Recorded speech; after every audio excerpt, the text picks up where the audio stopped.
Hello, everyone, and welcome to episode 23 of Sooner Girl Sports Pod. This week's episode is one of my favorites. I have to say, I fangirl just a little bit with this one. This is someone who I have looked up to and seen over the years since I was 10 or 12 years old, and to be able to host her on my podcast is a truly surreal moment for me. So I hope that you enjoy this week's episode with the amazing Kelli Masters. Kelli has been recognized as one of the most influential women in the sports business. She often hears, "You have a dream job," but she chooses to inspire others not with her successes, but with her vulnerability, sharing not only the victories, but also the battles and failures along the way. She is an attorney, an NFL sports agent, and founder and president of KMM Sports, a full-service sports management company with offices in her hometown of Oklahoma City.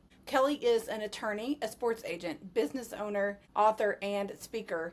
Kelli fulfilled a childhood dream by becoming a national and world champion in baton twirling, and as the feature twirler with her twin sister Kim for the Pride of Oklahoma marching band in the early 1990s. They were the first and only twin to ever be a part of the Pride. In 1997, she was crowned Miss Oklahoma, winning awards for talent and community service at the Miss America pageant later that same year. She used her scholarship money from Miss America to obtain her Juris Doctorate with honors from the University of Oklahoma. She began her law practice as a litigator at Fellers Snyder's law firm in 2000 and became a partner in the firm in 2005. That very same year, Kelli became a certified NFL sports agent and founded KMM Sports, a sports agency representing athletes in the NFL and other professional sports. She made history in 2010 as the first woman to represent a top 5 pick in the NFL draft. Bleacher Report named Kelli as one of the most 25 influential women in sports business based upon her trailblazing success in athlete representation, as she has now represented more professional athletes than any other woman in history. In addition, she continues to practice law with her own law firm, Reneau Law Firm, having argued and won cases before the 10th Circuit Court of Appeals and the Supreme Court of the United States. Her first book, High Impact Life, A Sports Agent's Secret to Finding and Fulfilling a Purpose You Can't Lose.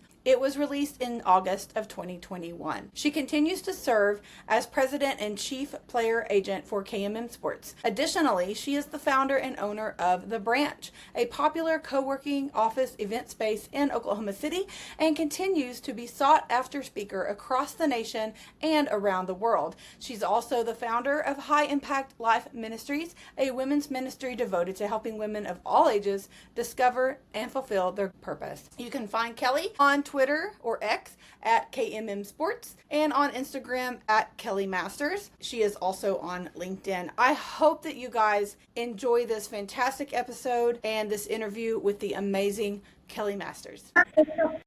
Well, thank you, Kelli, for coming on. I truly appreciate it. I'm so excited to talk to you because I feel like I've known who you were for so long. And like I remember watching you twirl at OU when I was just a kid. And so I know you have a lot of memories of all of that. So I can't wait to talk to you about all of it. So tell me, did you grow up an OU fan, or how did that all come about? Oh my gosh, yes. So I was born in Oklahoma City, but then when I was very young, I think 2 years old, my parents moved back to Tahlequah, Oklahoma, which is where they were from. They both went to Northeastern State in Tahlequah, but both very, very big OU fans. And my whole family, except for one of my uncles who was randomly an OSU fan, I remember going over to his house and they made us go in the back door as a joke, but Right. Oh, you're OU fans. But yeah, as long as I can remember, some of my earliest childhood memories were going to OU football games and OU basketball games. And I just loved the pageantry of it. I loved the pride of it. No pun intended. I loved the pride of the band too. I couldn't wait for halftime to watch. Yeah, I loved the whole game, but the pregame ceremony and halftime show, all of it, I just was obsessed.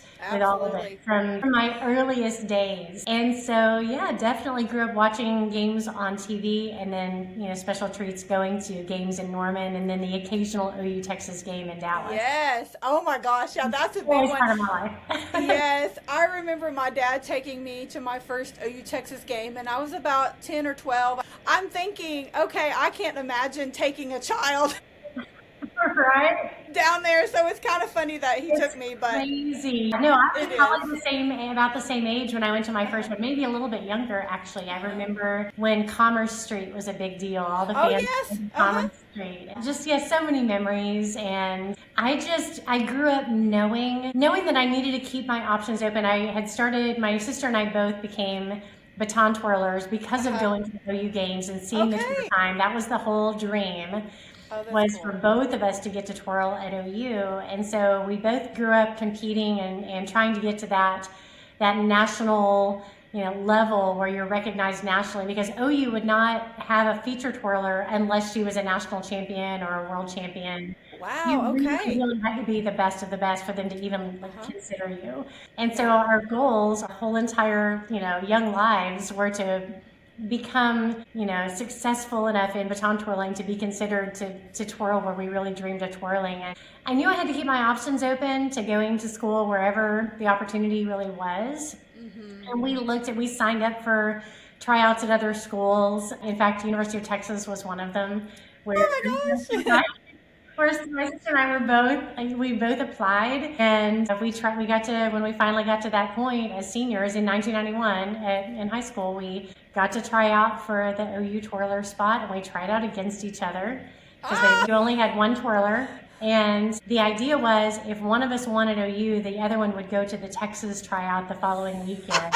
And if neither one of us made it, we would go to Purdue to be the Silver Twins, because that's actually a thing at Purdue is they have they weren't always twins or sisters, but they would have two twirlers called the Silver Twins. So anyway, so that was the plan. But in my mind, I could never imagine going anywhere else. I wanted to march in the Orange Bowl parade and twirl to Boomer Sooner, and that was like lifelong dream. And I remember when we tried out, and then we got a call from the band director at OU, and they had us come down and meet with him. And he said, well, only one of you won the spot, but we're not going to tell you which one, and we're going to let you share with your sister. So I don't know if that was just the story or if that was real, but it didn't matter. We were like, my dream came true. And it's funny, I think I was 18 years old, and I'm like, all my lifelong dreams have come true. Like, what else is left to do with my life? I literally thought my life had like reached its pinnacle. Nothing would ever be important to me again, because that was all that mattered. That's so funny. Yeah, but it was a dream come true to get to be the twirlers for the Sooners. That is so cool. Well, like I said, I remember watching you. So you were there from 1991 to 95. Okay.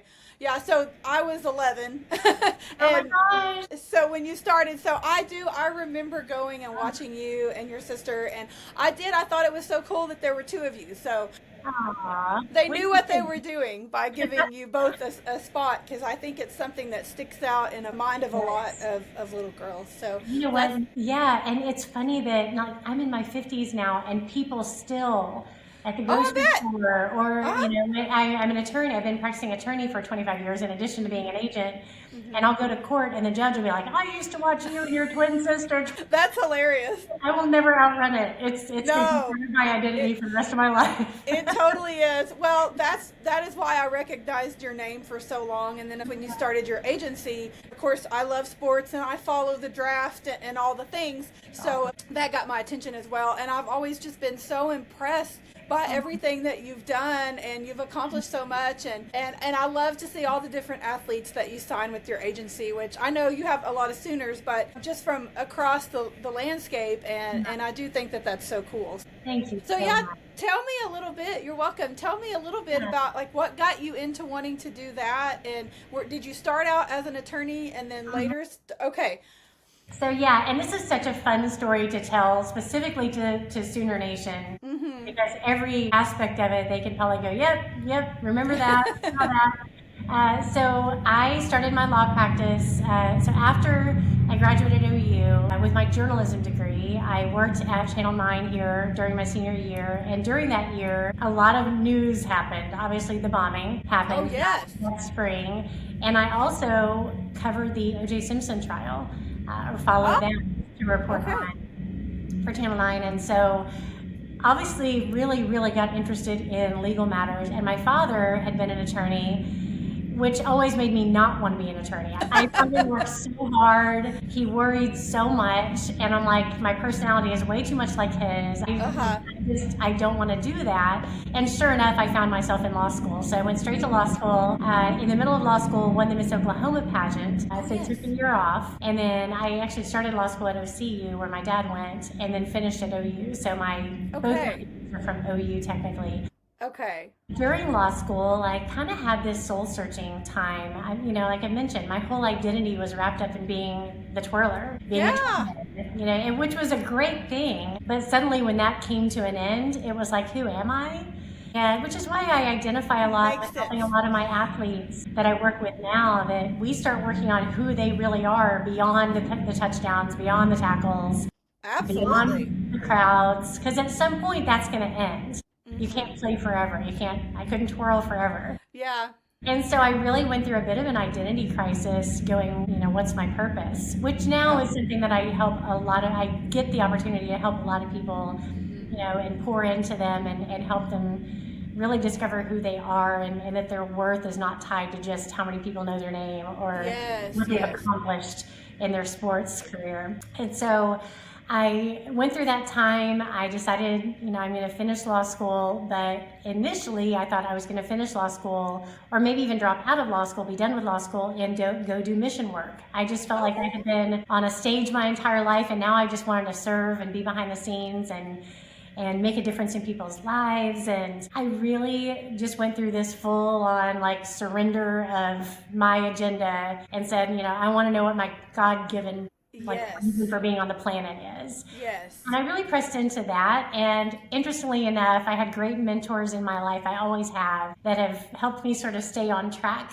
when I was wrestling with different decisions. And I decided to go ahead and finish law school and start my law practice here in Oklahoma. I had an opportunity to go out of state, but I knew, Oklahoma is home. It's where my heart is. It's where I belong. Yeah. And so I started my law practice here. I did actually practice law instead of running off to be a missionary like I thought I was going to. Things come full circle. And so I decided during my normal law practice to start incorporating working with foundations, nonprofits, ministries. Okay, yeah. And after about 5 years of a very normal law practice where I was doing both, I was doing civil litigation and nonprofit, I had the opportunity to work with an athlete and his foundation that he started. It was called the Number 14 Foundation. I don't know if you remember Josh Heupel starting the Number 14 Foundation while he was at OU. Every Sooner fan remembers Josh. Yes. Fond memories of Josh. He brought us back to the national championship. Yes. And so he had started a foundation, and he and his family needed help with that foundation. And so I helped them get through some of the issues they needed to work out. Awesome. And it was during that time, I promise I'm getting there, to how in the world did I become an NFL agent? I had conversations with his mom about his process. He went through sort of the draft process. Things didn't really pan out, and he ended up going into coaching, which was for the best. That was his calling. For sure. But his mom just said, man, if you had been an agent, we would have loved to have worked with you. And that was never really, as much as I loved football and as much as I just loved being around sports and all aspects of sports, the discipline of it, the pageantry and the fandom of it, all of it, I had never once, watched Jerry Maguire and said, that's what I want to be. Right. Oh my gosh, yes. But it was not that I was not inspired to become an agent until she planted that seed. Interesting. You really need to think about this, because I bet there are families that would love to work with you, and there are players that would love to work with you. And so I started, that was in the early 2000s, and I started sort of just researching and finding out, what does that even look like? I was already an attorney. I was about to become a partner in my firm. Things seemed to be going really well. But I always had this sense that there was something more that I was I was called to do. I just didn't know what that was. And it was through sort of pursuing that sense of purpose with working with foundations and ministries that led me to work with an athlete, which then led me to sort of see the doors fling open to combine everything I loved, which was being an advocate, serving, but also being around sports and being around athletes again.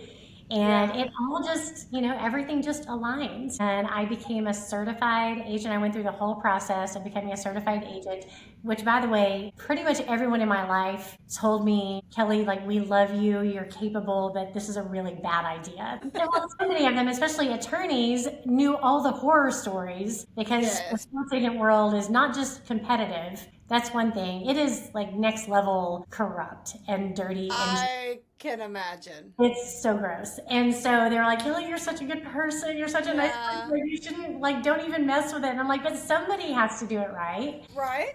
And so, so that was the dream, was I'm going to become an agent. I'm going to start my own company, and I'm going to represent all the Sooners. That was the idea at first. And I've represented, you're right, I've represented so many Sooners in the NFL, but it's branched out into other schools across the country. Yeah. And this last draft was my 20th NFL draft, which is so my goodness. Yeah. That's so crazy. So I love Josh Heupel. He was in college when I was at OU. And so obviously, like you said, him bringing us back to the pinnacle of college football is something that we will never forget as Sooner fans. But he has a special place in my heart as well. I actually saw him in the computer lab in the couch dorms way back. I think it was on Halloween. I think it would have been in 2000, I guess. But yeah, my friends called and they were like, he's in the computer lab at couch, so we're running. He was like a superstar to us. So that's cool to hear that he played such a role in getting you where you are today. And I can imagine. I know there's lots of stories about even attorneys, but agents in general, just like you said, it's kind of a dirty, corrupt place. But people like you can be the good guy, can bring the light into that world. So that's really cool to hear that you do that. So how many Sooners do you represent right now? Let's see. There's Tress Way is probably my yes. He's still playing. Yes. I had to think because I stay in touch with and do work for a lot of my players who are now retired. Yes, that's so true. Yes. Like Gerald McCoy and Quentin Carter, Roy Williams, Teddy Lehman. That I still stay in touch with or still do work for. And then currently Drake Stoops, who is really fun because I literally feel like I watched him grow up. Oh, I bet so. Yes. That's a cool one. And then we have Ethan Downs is our rookie for Okay. So he was signed with the Jacksonville Jaguars, so I'll be excited to see him in his rookie season this year. And then just through the years, I've represented so many Sooners. Gerald McCoy is probably the biggest name that people remember.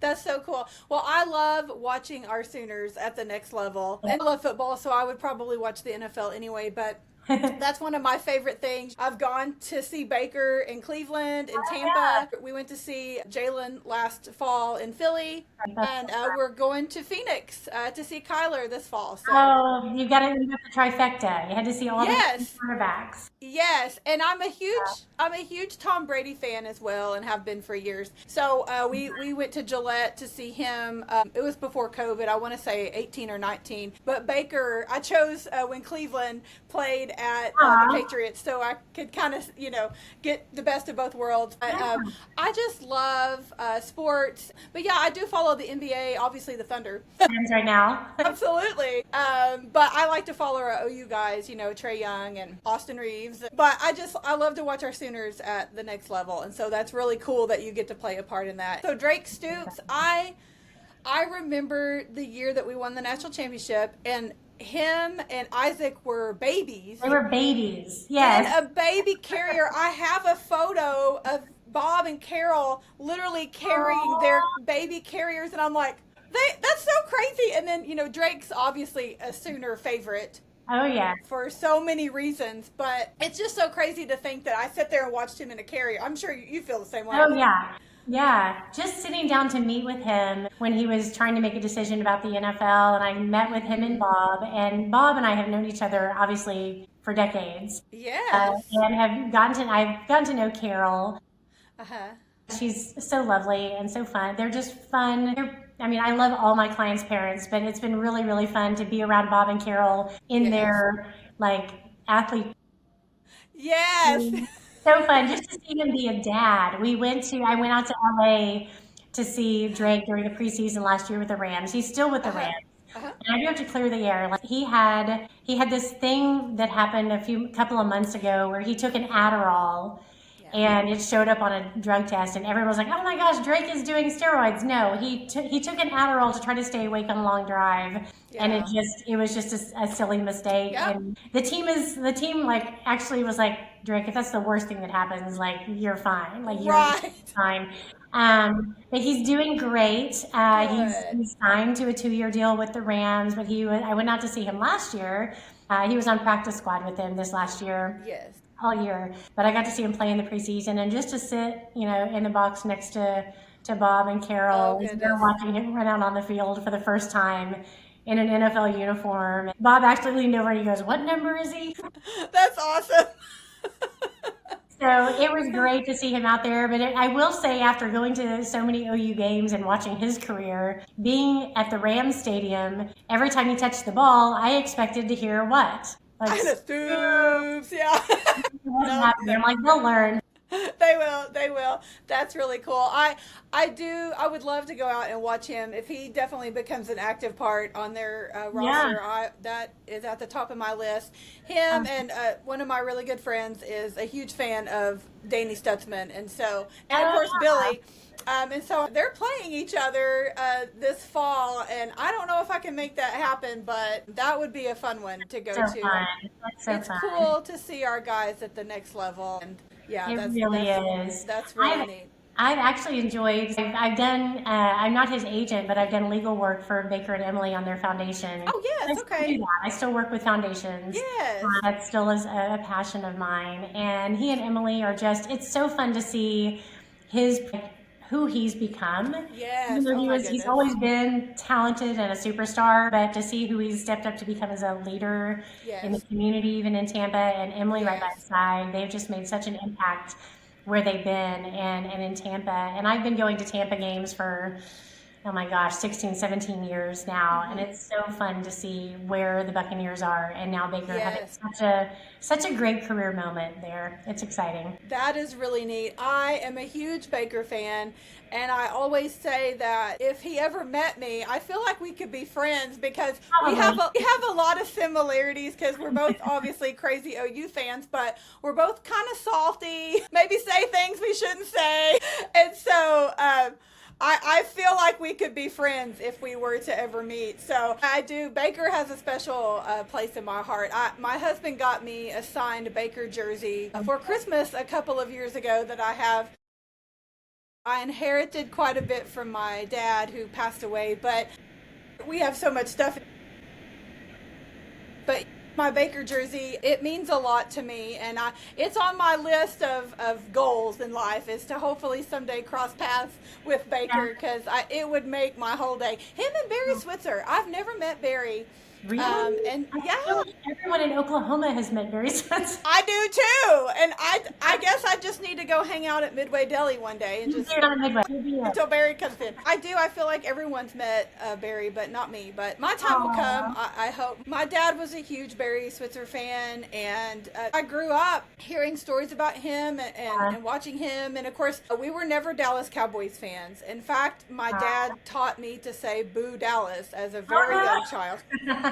Yeah, that's just funny. So when he coached the Cowboys, of course I was a kid, but I remember telling my dad, I was like, two worlds are colliding here. What do we do here? And he was like, well, we'll root for Barry, but not really the Cowboys. So it's kind of funny. I have so many memories of that, so I still laugh about that. And of course, I guess everybody around here are Cowboys fans for the most part. Yes. Oh, I grew up a Dallas Cowboys fan. Okay, yeah. And I'm in southern Oklahoma, and so everybody around here is like, "You're not a Cowboys fan?" I'm like, "No." So I'm a CD.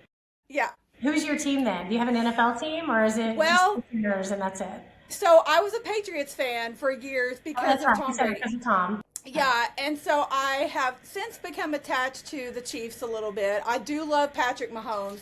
Oh yeah. Him and Baker's games in college were some of the highlights of my Yes. football viewing pleasure. But I really just watch our players. I became a Bucks fan when Tom moved there, and we actually went to Tampa and saw Tom play. And so Okay. now that Baker's there, I'm like, okay, well that Perfect. worked out. Yeah, it worked out perfect. Perfect So segue. Yes. I have a lot of shirts that are just for players. So like I have a CD shirt. It's blue. Yes. And then of course I have my Baker shirts. I have a green Yes. Jalen shirt, and I like the Eagles. I loved watching Jason Kelsey. Oh yeah. But of course we have Lane Johnson Yeah. on there, and Grant Calcaterra, who's still a Sooner to me. Oh yeah. Absolutely. So I just like to follow those guys, and if NFL Sundays after church, we are home on the couch. We love watching football, and we try to do one away game a year for OU Yeah. usually, and then we try to do one NFL game and just kind of spread That's out the love. And my husband's really gotten into the 49ers. He's a okay. big Brock Purdy fan. Brock Purdy. It's hard not to be. He's I so know. amazing. What a great story. I know. He seems like such a good guy, too. Just a good Christian guy. Whole family. Oh my goodness, they're such good people. I was Yes. interestingly enough, I was at Brock's pro day at Iowa State because I was Okay, representing yeah. safety on Okay. Iowa State, and I remember Brock doing his workout and then coming off the field after his workout in front of all the Uh-huh. scouts, and he was like, "Well, we'll see what happens. Maybe I'm drafted, Yeah. maybe I'm not. Who knows? Just want a chance." And of Isn't that course, he was crazy? Mr. Irrelevant. He was the last draft. Yes. So he did barely get drafted. Uh-huh. My goodness, what a great success story. I know it. And then he just signed a great contract. I'm so happy for him. Yay. I am too. You sound so similar to me when it comes to people ask, who's your NFL team? And yes, I grew up a Dallas Cowboys fan. Everybody, my granddad and my dad, like all of them were Dallas Cowboys fans. For a brief period of time when I was like 5 years old, I was a Detroit Lions fan. And I don't even know Okay. why. Yeah. Maybe Barry Sanders down the road, like convinced Yes. me at some point, but yeah, so never really had, except for the Cowboys, never really had a team. But now, like, I don't play fantasy football. I feel like that's my reality, and I can just cheer for all of my players. But That is so you know, true. one of the things about my job that is both a blessing and a curse is that I go to about 30 football games a year. That's amazing. Crazy. Like most sports fans are like, you have the dream job. And like, yes, I do. I love going to games.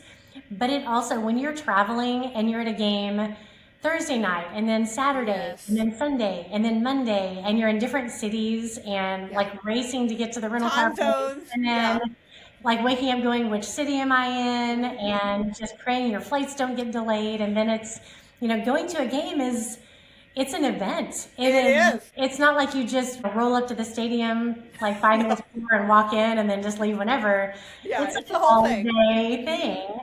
And you're finding parking or you're finding the Uber lot or, you're getting to the game early so you can see them warm up. Like it's just Yep. a long, and I typically go early enough to get on the field to see my yeah, guys of before the course. game. And then of course after the game, I wait and see them and see their families or maybe take them to dinner or whatever and spend time with them. And so it is a long commitment. So by the time we reach Super Bowl, I'm like, I'm ready for a break. I don't blame you at all because, like you said, it's a lifestyle. Like I have season football tickets at OU, Yeah. and my husband has OSU season tickets. Oh my And goodness. so I know. So we will go with each other when we can. Uh-huh. He's a little more lax about coming with me than I am going with him. But Yes. it's a whole event and Oh, it's yeah. exhausting. And like I said, we try to find a weekend that we both have away games or a bye week where we can go to Philly or Yeah. Phoenix or wherever. That's so fun. And it usually works out somehow, but it is exhausting. And we're just doing one, maybe two games a weekend. So if you're doing Thursday night game and then another weekend game, I it's feel a like lot. my age has not been my friend. I mean, I'm 45, but I mean, I'm not old. Yeah. You're not old either. Yeah. But I do feel like the older I get, the more I'm like, I'm going to go sit on the couch after church and watch all the games. That which is great. That is Oh, like yeah. so nice. You don't have to go anywhere. You just plop on the couch. You can turn on any of the games. Yes. It's nice. And that's one thing too about going to a game is that you miss all of the other yeah. ones being played. And so that is a struggle too for me, because I like to watch even Yes. college. I want to watch all the games. And so I'm just like, okay, well, choices have to be made. Right. So, Here's a little secret for when you go to Tampa. okay. Splurge and get the tickets in the club section, like the club Okay. area. If you Okay. haven't been in there, because you can walk out in the club area and they have the walls are covered with TVs and they play all the games. Oh, that's so cool. So every Okay. time I go to Good to know. Tampa, I can still watch all of my guys. That's really cool. Yeah, that works out good for you. Okay, that's good to know. We had really good seats the last time we went. We were Yeah. down lower in the end Oh, zone, fun. and it was a really good experience. So we do want to go back to Tampa. We really liked it.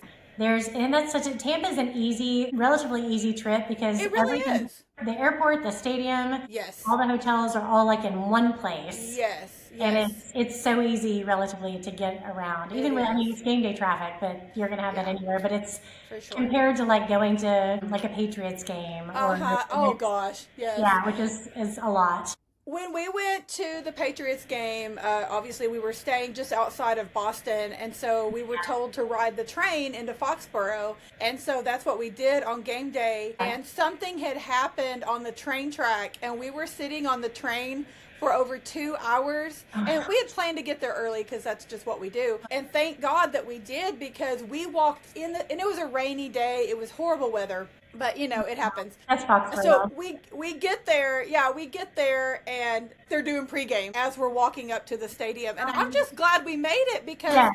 like you said, yeah, it's a whole thing, and like we spent a lot of money to go, and we were going to see Baker playing Tom Brady, and if I would have missed that game, I would have cried. I mean, I had a shirt, made and everything, which no one got to see because it was cold and rainy. But Of course, so you're like covered up with the ponchos and everything. Yeah, So but is there a stadium that you want to go to that you've never been to? ooh, that's a good question. I really would like to go to SoFi, because it looks It's so like just such like an amazing monstrosity. So, It's like a giant UFO. It looks Yes. like, but that is such a cool stadium because it gives you the feel of an outdoor stadium, but still Yes. has like it's still climate controlled, but the end is open, and so whoever like the team that designed it were total incredible. miracles. And it's Absolutely. Yeah. so cool. It's such a that great one's- experience. Yeah, that one's on our list for sure. I would say I thought Gillette was really a cool stadium. Yeah. I mean, of course, it's just the atmosphere also. But yeah, I definitely think SoFi's on our list for sure. I would recommend Lambeau. You need to. Oh my gosh, yes. Lambeau, but you can't go in like August or September. You need to go like when it's like the frozen tundra. Oh When no! there's like 2 feet of snow, and it is such an experience. But Okay. then fans, I've been to a few games there, and I've learned how to like layer with the heated Yes. socks and like the snow pants and like have 7 to. layers. And when you go and it's a night game and at kickoff it's like 9 degrees. It's pure insanity, but it is such an experience. It is. So I'm glad you mentioned Lambeau. I actually would love to go there. It wasn't at the top of my brain because I'm not like necessarily a Packers fan. Right, no. I used to love Brett Favre and watch him, but that was a long time ago. But anyway, I always think of the Bills. I love Josh Allen as well. But their stadium, which they're building a new one, but their stadium is crazy too. I love how they get people to like come volunteer to clean up the stadium, and I'm like, oh my gosh, it's just insane. Like fun. The Bills Mafia is they're probably the closest to a college like crowd. I would say so, yeah. There's such a difference between an NFL crowd and a college crowd. For sure. I feel like the Thunder, Thunder fans are kind of like a college crowd. Like they really, really get into it with the passion and all standing and all wearing the shirts and all of that. And I try to explain that to people around as I travel around. Like Oklahomans just don't know how to be pro fan, like the typical pro fans. Yeah. We're just college fans. And so it's a fun environment everywhere we go. But Bills for sure. Okay, I'm sure the new stadium will be amazing, but there's something about like going to a game at the Ralph that's very nostalgic. It's gonna be weird because we've watched them play there for so long and all the memories of the snow, but it'll be interesting for sure. What's your favorite stadium? Oh my gosh, SoFi is really up there. Yeah, that's probably my favorite stadium to go to.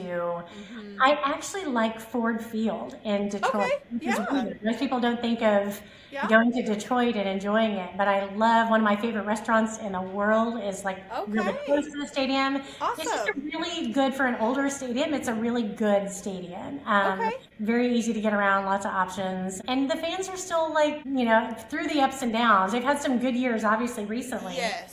But I love going to games at Ford Field. AT&T Stadium is not terrible. I've probably been there more Yeah. than anywhere, but my most memorable games would probably be at Lambeau Field. I have some Okay. of my Awesome. favorite like pictures of games and remembering just how ridiculously insane we all were to sit out in that weather to watch Yes. a game. I don't know if Games. I could do it. I'm not necessarily a cold weather fan, but I'm I'm not a not fan of either. the heat either. Yeah. It's funny, my seats in Norman are in the shade. I'm in the That was southwest corner, perfect. so I'm just under that awning, and Perfect. so I'm very thankful for the shade. I just have gotten to a point in my life where I'm like, I don't want to be in the sun. Yeah. It's hot, and so I'm very picky about where I go and when and all that. Of course, sometimes you just Yes. can't control it, but No, um, it's true. so You how many? Oh, go ahead. No, I was just gonna say, how many Super Bowls have you gone to? know what's funny? I've been to every Super Bowl week since Okay. 2007. So I'll Oh, go for nice. the entire Yeah. week, go to all of the events leading Yeah. up to it and the parties. I've actually only been to one game, Okay. and it was in Santa Clara, so San Francisco, Okay. Yes. when the Broncos played the Panthers and Peyton Manning won. Oh my And gosh. I was Okay. representing Corey Nelson at the Okay. time, another OU guy, who I think had 4 tackles in that game, but I was That's sitting with his awesome. family there and got to experience the actual Super Bowl environment, Yeah. which was really, really special. It's just those tickets are crazy expensive. They are. They just They are. are, and you don't necessarily, there's something about watching the pageantry of a Super Bowl on TV that you see everything. And in Yes. the stadium, it's a cool environment to be in, and you feel like you're part of history, Uh huh. but you don't see everything. And So so there are true. things that Yeah. you miss about the whole production that you don't really get Yes. here. So I'm thankful to have been to one. Yeah. I've sent a lot of people to Super Bowls. I bought tickets, I donated tickets Yeah. to a lot of Super Bowls. I only typically go when I have a player in the game, Yeah. Yeah. but I've had 5 players in the game and I've only been to one. So hopefully I'll have another Oh. player in the game and I get to go. I do have, my goodness, Corey has a ring. I have Cody McElroy. I had a tight end. Oh He yes. was on Yeah. the Bucks team Uh that huh. won with Tom Brady. Okay. They won in Yes. 2000 or 2001, whenever that was.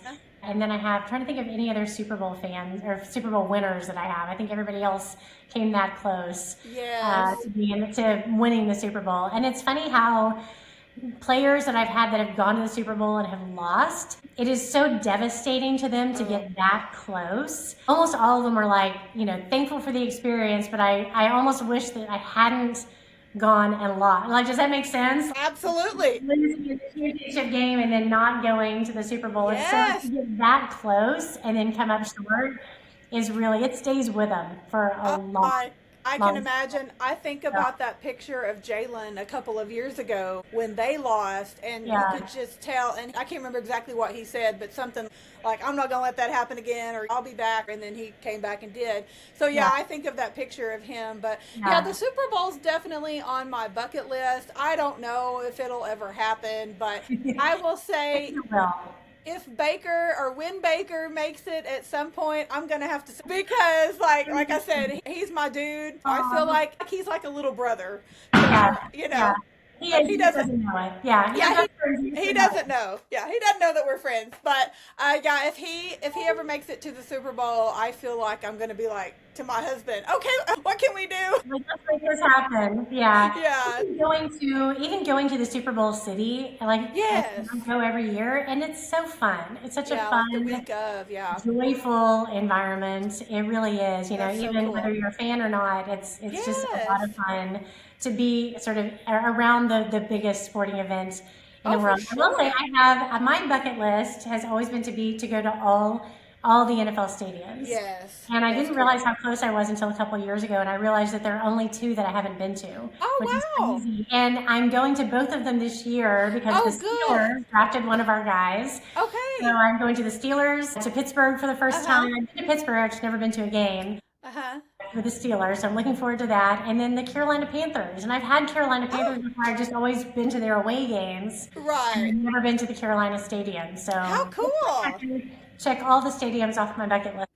That's exciting. Back in the day, my goal was to make it to all of the Big 12 football stadiums. Yeah. And I believe I did, except for I didn't go to Kansas. I didn't go to Lawrence. You're not missing much. But yeah, that's what I've heard. I still want to go to Allen Fieldhouse, though. That one is on my list because that's a cool place. But Yeah. the draft. So, like, I know some people that have gone to the draft before. Oh, yeah.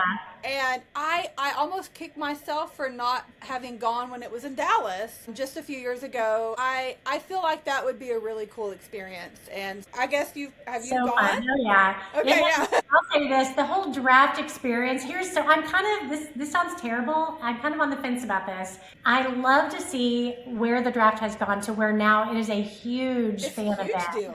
Yeah. Where like hundreds of thousands of people can go and watch. It's just amazing, or like converge on the city. And then there's like, massive crowds, and it's turned into something that is really, really big. And even the green room is just like this amazing spectacle. And back in the day when I went with Gerald and some of my other players, it was at Radio City Music Hall. Okay. It was very limited on how many fans would line up. They would camp out for a couple of days to line up just to get in the door to Radio City. And so it was very limited on who all could actually attend, which I'm glad now it's open and hundreds of thousands of fans flock to the city to see it. Yeah. But it was also kind of cool and kind of intimate when it was at Radio City. It was just very traditional, and it was, if you made it to that room, like that was a big deal. Oh, absolutely. And so I kind of miss that feeling. That makes complete sense. But yeah. And it was just about the families and, everyone. The green room was nothing really special. It was just a bunch of like tables put together and some water and chips. And right. That was it. Now it's like massive spreads and like that's so fun. Decorated and everything. But yeah, I just have such great memories from when it was at Radio City, and I kind of miss it. But it's worth going. It's worth it. That makes complete sense. I feel like that's something that I would like to do someday. So yeah, we'll see. If it ever comes back to Dallas, I'm for sure going. But other than that, I could do Kansas City. That's not too far. If it comes to Kansas City, you're good. Or even totally do that. Back to Chicago. Chicago's not a terrible drive. Oh yeah, that's true. Yeah. Who did a really good job was Nashville. Yes. That was my niece and nephew lived in Nashville at the time, and they went. Aww. So that was really cool. They told some stories about that, so that was really cool to hear. That's on my list of things to do. You should. You absolutely should. Do you have anything else you want to share, or any closing thoughts or anything? No, I'm just, I'm so grateful for the experiences that I've had.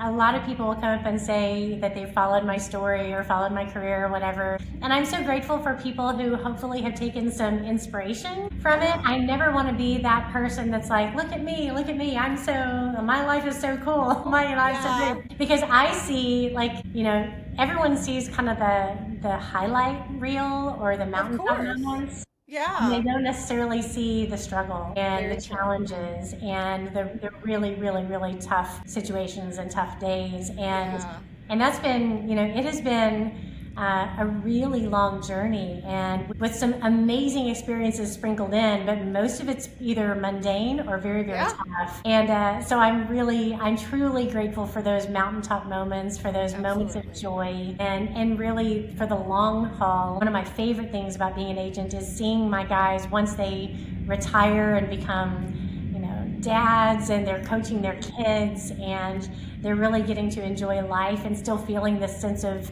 accomplishment, but also a sense of a deeper purpose. Absolutely. That's my goal. My goal is to see all of my players have the careers that they want to have, in football, but then go on to very meaningful lives. Yes. And that's still the Rewarding. ultimate goal. So, yeah. Absolutely. Absolutely. Well, I cannot thank you enough for giving me a part of your day. I truly appreciate it because, like I said, I've known your name since I was 10, 11 years old, Oh my and to gosh. be sitting here talking to you is truly incredible. And I followed you, like I said, even on LinkedIn. I remember seeing a clip Aw. on you a few years ago, just you talking about being an agent, like in a man's world, and being such a fierce woman in a man's world. And I just think it's so cool to see Thank that. So you. I appreciate you so much for doing Aw. that. I'm so glad you do this for all of the crazy Sooner fans like us out there. I Yes. love Oh my that. gosh. Yes. It has truly, it's been a lot of fun. I hope you all enjoyed that interview with the amazing Kelli Masters. I cannot thank her enough for joining me on the show this week and taking the time out of her very busy schedule to come onto the podcast. Again, as someone that I have looked up to since I was about 10 or 12 years old, it truly meant a lot for me to be able to sit down and visit with her and hear about her life and everything she has going on. She's truly an amazing, inspiring person, and I am so thankful that she took the time to join our show. Okay, so for week's Sooner sports headlines of the week, for it being a quiet off season when most of our sports have completed their run for the academic year, it sure has been a pretty busy week in the world of Sooner sports. So here we go. One of the main things that's been talked about a lot this past week or so is the revenue sharing from the House settlement that was passed just a couple of weeks ago. And OU Athletics Director Joe Castiglione said at the Board of Regents meeting that was held last week that there are 6 sports that will be a part of revenue sharing. It is football, men's and women's basketball, baseball, softball, and women's gymnastics. The other sports will receive more investment opportunities via scholarships and things like that. So, what's interesting about that is OU, I believe we have 21 sports in the athletic department, and that's not including our club sports such as hockey, lacrosse, things like that. So 21 sports that are upheld within the athletic department. And it's just crazy to think about. We have a lot of non-revenue sports, and all schools do, but we have a lot of non-revenue sports at the university, and honestly, the only sports that make money are football and men's basketball. Women's basketball and softball have come pretty close, but they haven't crossed that threshold yet, especially the last year or so with softball. But I was listening to the Double Take, which is a Sooner Sports podcast with Rodney Anderson and Caleb Kelly. They had Nicole May on last week, and she was talking about how crazy it is that a softball team, a squad that won 4 national championships in a row, consecutive Big 12 championships, now SEC, all of the honors that squad has, they may struggle to pay rent while football players are getting paid and they're not even playing. So that's something that really caught my attention because I know there's a lot of thoughts and opinions on all of this. And I also know that there are quite a few softball players that had NIL deals providing them vehicles and things like that. But these athletes, whichever sport you play, whether it's football or club hockey, they are giving their time and their effort toward the university to represent the university. And most of them do not have time for a job. They are practicing, they are weightlifting, they're going to class, all of the things that is required of being a student athlete. And for any of them to be struggling to pay their necessities, such as rent, while other players are getting paid just to sit on a bench, is a little mind-boggling to me. Now, I will say, obviously there are sports that bring in bigger crowds, that are starting to bring in a little more revenue, and maybe a lot of things need to be examined with that. I heard Gabe and Teddy talking about it on their podcast, The Oklahoma Breakdown, as well, about how the SEC, Big Ten, and then specifically OU, those schools probably aren't going to have to worry as much about losing those non-revenue sports. But other conferences like the Group of Five, Big 12, ACC, those type conferences could be in a position with their schools that they're having to cut those programs, the non-revenue sports, because they don't bank any money. In fact, they're costing money. And if football's not bringing in what it used to, which football across the board for most schools is funding a lot of the athletics department. That's fine. It's worked okay until now, but now that we're in this day and age of revenue sharing with the House settlement and all of the back pay and everything, it's about to get crazy, because that's just making that number grow even more for the revenue amount that is needed. And I don't think they're going to be able to keep up, especially some of the smaller schools. Now, back to what I was saying, Joe C. has made it very plain, very clear. He has specifically said he has no plans to cut any sport whatsoever. And he plans to do everything he can to keep all of those afloat. And that is the case for OU, a lot of SEC schools, and even Big Ten schools. But it may not be the case across the board. And it also may require some evaluation on travel expenses and where the teams are going to play and things like that going forward. So a lot of things could be affected as time progresses and all of those numbers are crunched and things like that are figured out. So it's just interesting to look at it that way. But Joe C., actually, he did say that they are getting more money from the SEC, so they were planning on making that move to the SEC to take place around the time of the House settlement, because we have known for years that that was in the works and that it was probably going to pass. That is a large reason why Joe C. looked into making the move to the SEC, and then in big grand scheme of things ended up making the move a year earlier than was initially intended. But that has worked out good for the university, because we're getting more money from the SEC in return for our media and things like that. It just means more in the SEC, and that in this day and age means you just make more as well. So there's that. But Joe C.'s statement said, the approval of the House settlement brings clarity to the future of college athletics. It also offers unprecedented opportunity for OU athletics to excel as never before. We have prepared for this day, and now that it is here, we're ready to share revenue at the maximum allowable amount and add scholarships to create financial certainty for our student athletes. So there's that. Again, I think it'll be interesting going forward to see what happens across the athletic landscape of collegiate sports, but I think as far as the University of Oklahoma is considered, at least for now, and the SEC as a whole conference, we don't have a lot to worry about. Of course, they are constantly asking you to give to the NIL, support all of these sports. If you own a business and want to sponsor a athlete or participate in that a different way, you can also do that as well.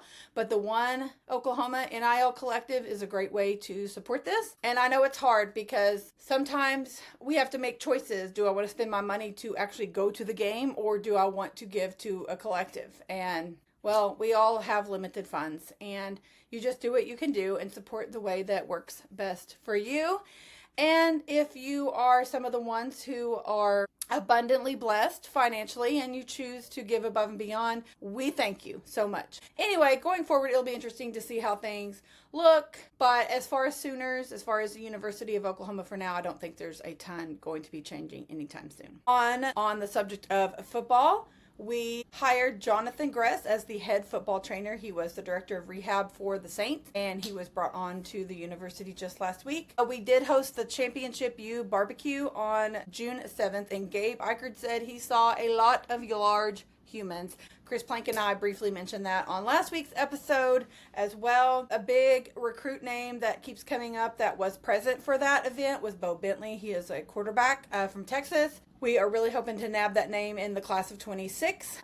We did also have some kickoff times announced. There were several flex times, but we did get a couple evening games, some morning games on the road. So be sure to check social media. I'm not going to read through those, but those are available on the OU football social media, OU Athletics on Twitter, Instagram, Facebook. But it's nice to have some kickoff time so we can kind of make some plans going forward for tailgating and such and things like that. So it's going to be a great fall. I'm really looking forward to it. Plank and I talked a little bit about that last week as well. I think it's going to be a great year, and just getting these kickoff times just mean that it's even closer. It is almost July. It's almost time for SEC Media Days, and that will just be on the downhill slide. We'll be about 6 weeks out from kickoff at that point. For basketball, we had the ACC-SEC matchups announced this past week. OU men's will be traveling to Wake Forest on December 2nd, and the women will be hosting NC State at the Lloyd Noble Center on December 3rd. This past week, if you don't follow the men's gymnastics coach, Mark Williams, on social media, I highly recommend you do that. He is an awesome, supportive coach. He is hilarious. And it's a very good way to keep up with our future, current, and past gymnasts for the university. But Francisco for Puerto Rico and Vitaly Guimarães from Brazil, they participated in the Pan American Championships this past weekend. And Francisco won silver on the still rings at the championships that were held on Sunday. So congratulations to him. For baseball, we had some All-American names announced this past week. First team was Kyson Witherspoon. Second team was Easton Carmichael. And our All-Region Sooners by American Baseball Coaches Association were first team Kyson Witherspoon, second team Easton Carmichael again, Dylan Cricks, and Jackson Willits. For softball, there has been an article going around social media in the last week or so from Sports Illustrated, and it was on how a NIL loophole is transforming Texas Tech into a softball powerhouse. Now, technically, I'm going to go ahead and say this up front because I don't want to forget, and I don't want anybody taking away that I'm accusing Texas Tech of cheating or doing anything illegal, because as of now, from what we all know, it appears that they are not. However, they are taking advantage of a particular loophole in the NIL system in which you, as the university, cannot contact players unless they are in a portal. However, you can have a third party contact players, whether they are in a portal or not, whether they are still playing seasons at their current schools or not. And that is something that came to light in this situation in the last week or so. I believe Texas, Reese Atwood was mentioned, our very own Cassidy Pickering, and there were several other big names as well that were contacted. And then we're looking at some of the bigger names that ended up in the portal and have now transferred to Tech, and it kind of makes you wonder if maybe they too were contacted back in April. It's just an interesting situation. Apparently they were contacted by the NIL collective, which at Tech is called the Matador Club, or some third-party donors trying to woo these players to come into Lubbock and play for Tech next season, as they did renew Nyjah Kennedy's $1 million arm deal for next season as well. So it's just something interesting to think about. But I will say, from all the information that was gathered, I do believe she went to the coaches and told this, Cassidy Pickering. But props to her for being a stand-up girl, for being committed not only to OU, but just being an ethical person and knowing that that was not the right thing to do. And regardless of the dollar amount, if you're trying to be a good human and something like that is going on that's shady, might not necessarily be illegal. There's a lot of things that may not be necessarily wrong, but they're shady. It's a gray area.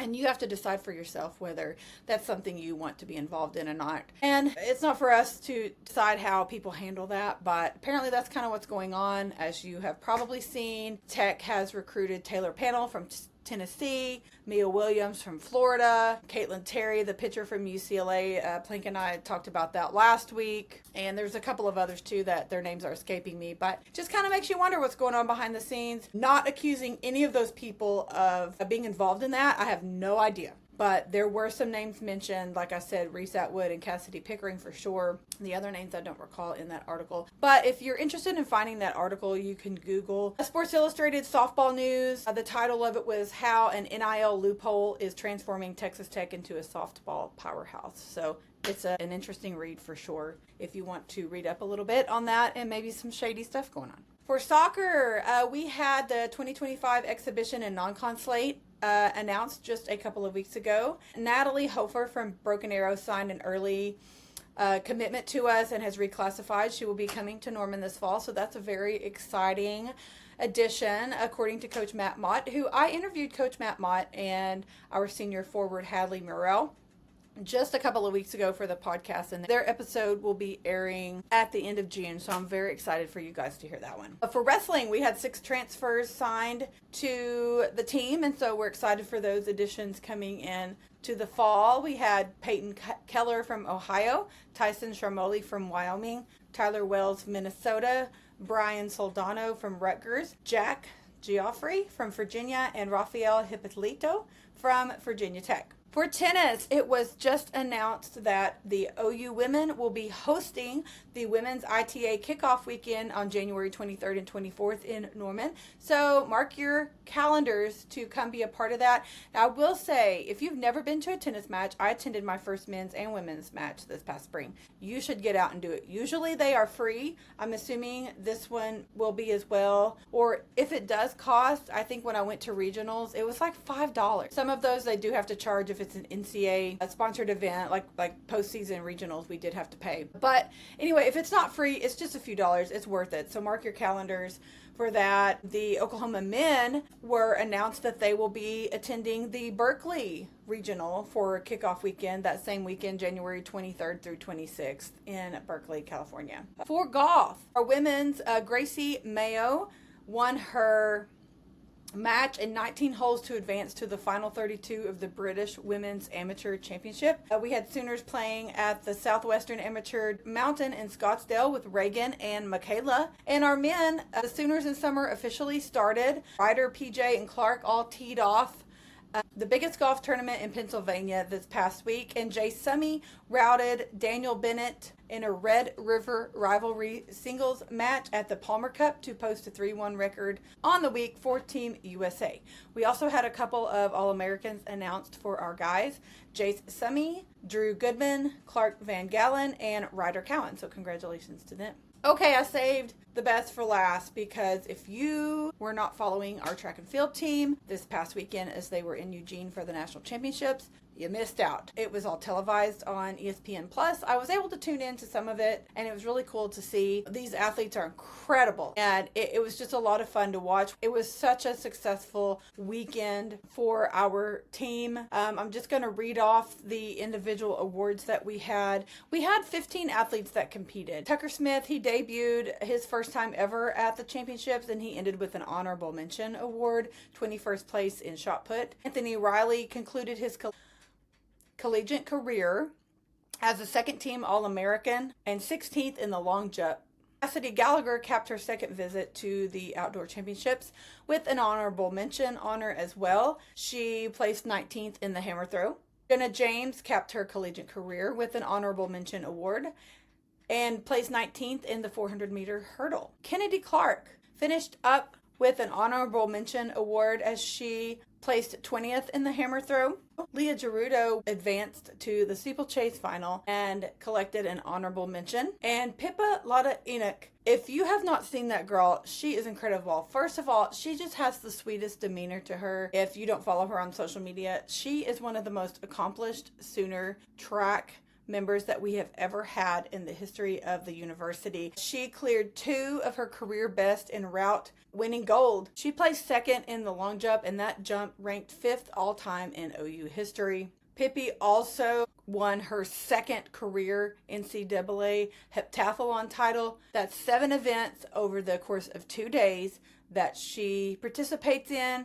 That is her second career first place gold win in the heptathlon. That is incredible. She won it with a career best score. She had an incredible performance. She's a national champion, Estonian national record, number 10 all time in collegiate history, 11th in the world in 2025, number 7 in outdoor championship history, and an Oklahoma school record. So congratulations to Pippi, because that is an incredible accomplishment. We also had to double it in the triple jump with Ashley Moore and Agar Dwal. And our freshman Leah Gerudo scored 8th place in the steeplechase. Ralford Mullings won the national championship and the discus throw. He led the field and he broke the NCAA championship record that was set 33 years ago. He broke it. This past weekend in Eugene, we had a 1-2 finish in the triple jump. BJ Green won the gold and Floyd Whitaker won the silver. And it was really cool watching the triple jump. So congratulations to those guys for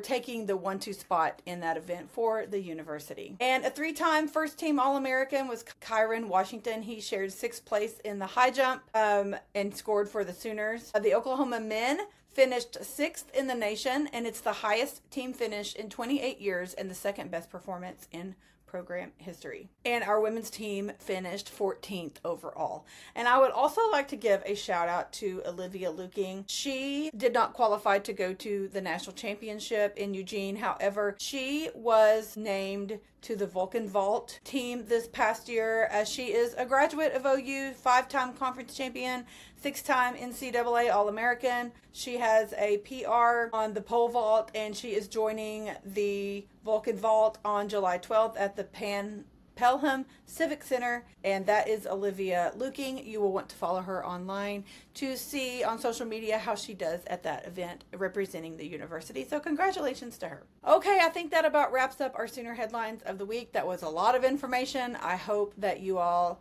got caught up on your current Sooner events, and I will end this episode with a Sooner fun fact of the week. Cade Horton was a right-handed pitcher who was the first OU player selected in the 2022 MLB draft. He was taken 7th overall by the Chicago Cubs. So thank you guys so much for the overwhelming support, as always, for the podcast. I truly cannot thank you enough for pressing play and listening each week to my fantastic interviews. You do not want to miss who I have coming up for the month of July.